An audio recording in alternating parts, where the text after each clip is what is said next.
వంటింటి కుందేలు. మరి ఏదైనా చెయ్యాలి అంటే భర్త అనుమతితోటో అత్తామామల అనుమతితోటో చేయాల్సిన పరిస్థితి ఉండే. ఆ రోజు వండి పెట్టడం, ఇంట్లో వరకే చూసుకోవడం తప్పితే గడప దాటి బయటికి వచ్చినటువంటి సందర్భాలు లేవు.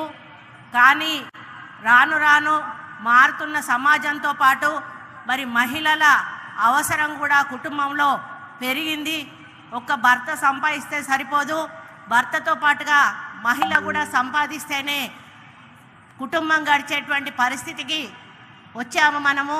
ఆ సమయంలో మరి రాజశేఖర రెడ్డి గారు ముఖ్యమంత్రిగా ఉన్నప్పుడు ఐకేపీ ప్రవేశపెట్టి మహిళా గ్రూపులను ఏర్పాటు చేసి పావలా వడ్డీ ఇచ్చి అభయాస్తం ఇచ్చి ఆ రోజు పెన్షన్స్ ఇచ్చి మరి అందరికీ కూడా ఇండ్లు ఇచ్చి మహిళల గౌరవాన్ని